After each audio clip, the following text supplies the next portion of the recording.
Visited the Johannesburg bus station and filed this report. There are over 3 million Zimbabweans in South Africa, and many of them are now moving back to their country to vote in Thursday's elections. Like you can see behind me here, some of the buses are moving to Harare, others are going to Bulawayo, and others are going to Mutare. So people here are very interested in going back to their home country to vote in these coming elections.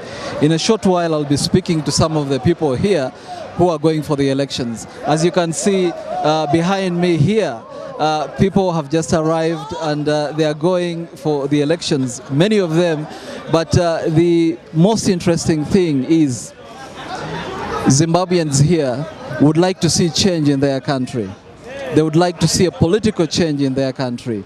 After President Robert Mugabe has ruled that country for 33 years, and it seems President Robert Mugabe will not be giving up his seat anytime soon.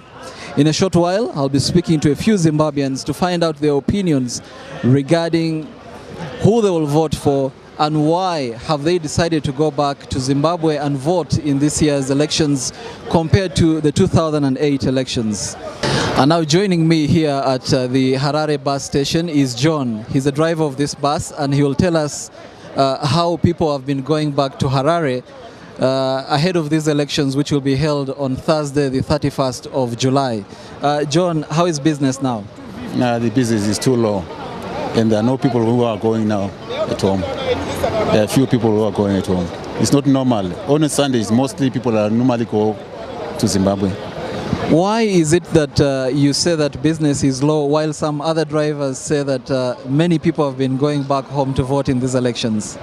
It varies to the buses. Maybe those buses, those drivers who say there are many people, they got the people who are going home. But my bus doesn't have people who are going home.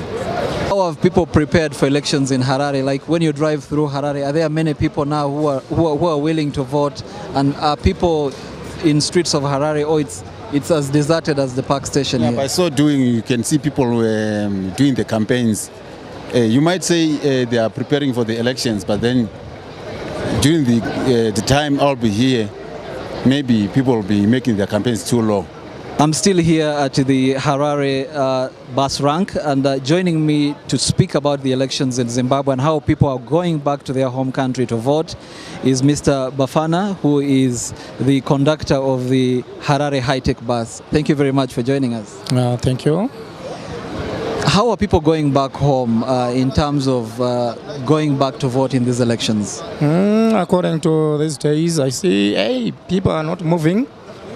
Actually, because of last time they are moving, but this time, I don't know what's going on. Do you think the elections in Zimbabwe will be free and fair? Yeah, I think so, because if you compare like last time, people they were fighting this and that, but according to these days, no one fight each other.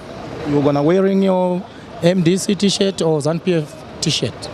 Many people are optimistic, and they're waiting for July 31st to see who wins these elections, whether it will be Robert Mugabe or Morgan Tsvangirai. Well, let's wait and see. As we update you more on the elections on Thursday, for ITV News, I'm Hassan Islo reporting here at the Zimbabwe bus station in Johannesburg.